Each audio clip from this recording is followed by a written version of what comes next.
Tonton video ini sampai selesai agar Anda tidak gagal paham.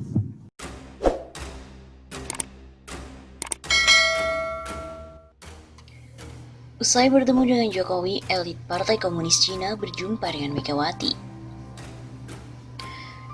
Ketua Umum Partai Demokrasi Indonesia Perjuangan atau PDIP, Megawati Soekarno Putri, bertemu dengan utusan Presiden Cina Xi Jinping di Hotel Mandarin Oriental di kawasan Bundaran HI Jakarta Pusat pada hari Jumat 20 September tahun lalu. Utusan yang hadir yakni penasihat hubungan luar negeri Presiden Xi Jinping, Song Tao, yang juga merupakan kepala Politbiro Hubungan Internasional Partai Komunis Cina atau International Liaison Department of the Communist Party of China.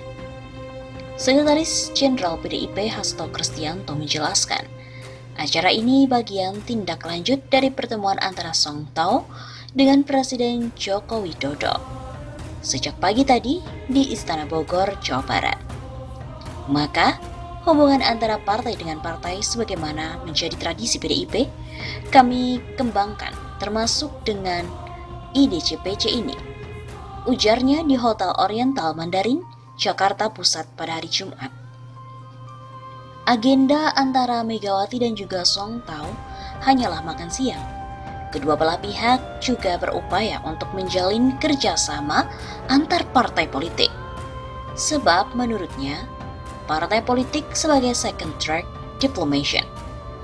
Mereka juga akan memberikan dukungan terhadap kerjasama antara kedua bangsa dan juga kedua negara yang telah memiliki rekam jejak sejarah yang sangat panjang. Pada kesempatan tersebut, lanjut Hasto, Song Tao juga mengundang Ketum PDIP, Megawati Soekarno Putri, untuk menghadiri pertemuan dengan seluruh partai politik se-Asia atau The International Conference of Asian Political Parties atau ICAPP tahun 2019 yang lalu. Jadi, katanya ada 10 partai politik yang akan diundang dan untuk berdiskusi bersama membahas tentang kerjasama strategis dan saling bertukar pikiran di antara para pimpinan partai itu. Dalam pertemuan dengan Jokowi, Song Tao diundang untuk hadir dalam pelantikan Presiden dan Wakil Presiden terpilih. Menurut Wakil Menteri Luar Negeri Wamenlu A.M. Fahir, pertemuan itu juga merupakan bicara terkait dengan investasi. Tadi juga sudah menyampaikan bahwa ada Wakil Presiden Tiongkok yang akan menghadiri pelantikan Presiden RI pada tanggal 20 Oktober mendatang. Bapak Presiden mengatakan akan merasa sangat terhormat kalau dihadiri juga oleh Wakil Presiden Tiongkok. Begitu kata Fahir. Selain itu juga bahkan diberitakan Partai Komunis Cina bertemu dengan Jokowi untuk menjalin kerjasama yang berbahaya. Apakah itu? Telah beredar sebuah pesan berantai yang berisikan video dengan narasi Partai Komunis Cina bertemu dengan Jokowi untuk menjalin kerjasama berbahaya serta menggalang kekuatan anasir-anasir PKI. Faktanya pertemuan Jokowi dengan Song Tao selaku Kepala Biro Hubungan Internasional dan Luar Negeri dari Partai Komunis Cina membahas tentang kerjasama ekonomi.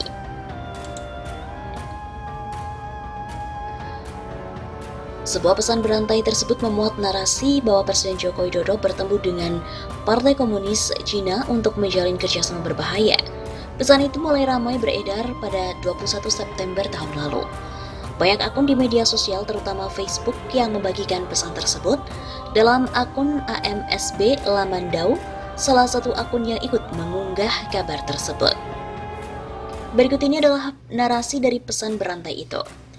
Pada Jumat pagi, tanggal 20 September 2019, Presiden Jokowi bertemu dengan Kepala Hubungan Internasional Politbiro Partai Komunis Cina, Song Tao, di Istana Bogor.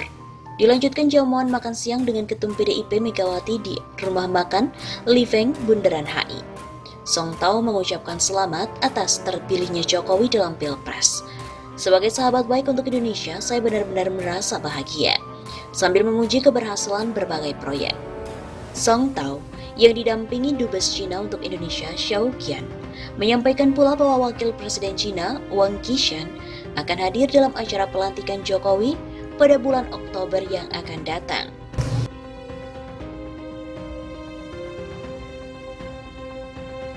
Usai pertemuan dengan Ketum PDIP Megawati, Sekjen Hasto Kristianto yang mendampingi, menyatakan bahwa pertemuan PKC PDIP membahas kerjasama antara kedua partai politik serta mendukung kerjasama antar kedua bangsa. Menurut Hasto lagi, pertemuan siang itu merupakan kelanjutan dari pertemuan Song Tao dengan Presiden Joko Widodo. Dikemukakan bahwa PKC mengundang PDIP untuk mengadakan pertemuan 10 partai Asia pada bulan November. Pertemuan antar negara atau antar partai merupakan hal yang biasa. Akan tetapi pertemuan Partai Komunis Cina dengan Kepala Negara Republik Indonesia dan partai politik pemenang pemilu cukup memprihatinkan. Kita merupakan negara yang bukan saja melarang pengembangan paham komunis tetapi juga mewaspadai potensi pengembangan. Kerjasama dengan Partai Komunis Cina itu mengkhawatirkan dan mungkin membahayakan. Eratnya hubungan antar kedua negara yang menembus pada keeratan antar partai politik ini tengah mendapatkan sorotan dari rakyat. Pertama, menjadi bukti terbentuknya poros Jakarta-Beijing. Fasilitasi bagian negara Indonesia untuk kepentingan New Silk Road dari Cina yang menggelisahkan rakyat. Dengan investasi dan invasi tenaga kerja, maka hegemoni RRC bagaikan dibuka pintunya.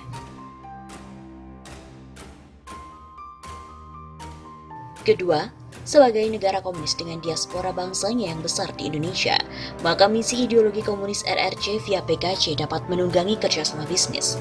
Tidak dijamin kader-kader komunis tidak ada di berbagai instansi atau partai politik di Indonesia. Screening terhadap kemungkinan terpaparnya pegawai atau pejabat sangat longgar, bahkan tidak prioritas. Ketiga, duga September tahun 65 seperti yang diabaikan. Sejarah kelam dicoba untuk dihapus. September 65 adalah bulan intens komunikasi politik Jakarta-Peking. Omar Dhani bolak-balik Jakarta-Peking merealisasikan tawaran PM Zhou Enlai untuk memberikan 100.000 pucuk senjata Chung bagi angkatan kelima, berujung pada kudeta yang gagal pada 30 September. Keempat, komunisme adalah paham radikal dan intoleran. Jika kebijakan politik menekankan pada program yang disebut deradikalisasi, maka seharusnya bukan agama yang ditarget, tapi komunisme ini. Partai Komunis Cina bukan teman yang baik. Ia adalah partai radikal tak bertuhan dan tak berperi kemanusiaan. Sayang, pemerintahan Jokowi ini kurang dan tidak peka dengan sejarah bangsa Indonesia yang hampir celaka karena kerjasama erat dengan Partai Komunis Cina. Sejarah itu selalu berulang, karenanya kita mesti belajar lebih cerdas dan serius. Jika kebijakan menantang sudah nyata menjalin kerjasama berbahaya dengan Partai Komunis Cina, maka layak rakyat dan bangsa Indonesia waspada dan berteriak, galang kekuatan, hancurkan anasir-anasir PKI. Kemudian penelusuran fakta. Setelah dilakukan penelusuran, faktanya pertemuan antara Jokowi dan Song Tao selaku Kepala Biro Hubungan Internasional dan Luar Negeri dari Partai Komunis Tiongkok adalah membahas tentang kerjasama ekonomi. Seperti diwartakan pada artikel berjudul Jokowi terima perwakilan pemerintah Tiongkok, di mana tayang pada hari Jumat 20 September 2019. Kedua negara telah sepakat untuk melanjutkan kerjasama perdagangan. Dilansir dari Detikcom juga, selain menemui Jokowi, dalam lawatannya ke Indonesia, Song Tao juga menemui Ketua Umum Partai Gerindra, Prabowo Subianto. Tao bertemu dengan Prabowo di Jalan Kertanegara, Jakarta Selatan pada hari Jumat 20 September 2019 malam hari. Satu hari kemudian, Tao juga menemui Ketum Partai Golkar, Airlangga Hartarto. Kedua pihak sepakat melanjutkan program pertukaran kader. Hal ini bertujuan agar para kader melakukan studi banding. Selama ini sudah terjadi pertukaran studi berjalan sejak lama antara Partai Komunis Tiongkok dan Partai Golkar. Kita rata-rata bisa mengirim kader ke sana 15 orang per tahunnya. Mereka memiliki kekuatan di studi pembangunan, di mana studi pembangunan itu mempunyai program untuk kesejahteraan dengan masyarakat.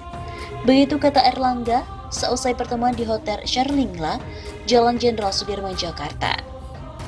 Program pertukaran kader ini juga untuk mendalami pelajaran terkait pembangunan dan kesejahteraan. Airlangga menilai Golkar dan Partai Komunis Cina sama-sama memiliki concern terkait pembangunan kesejahteraan masyarakat.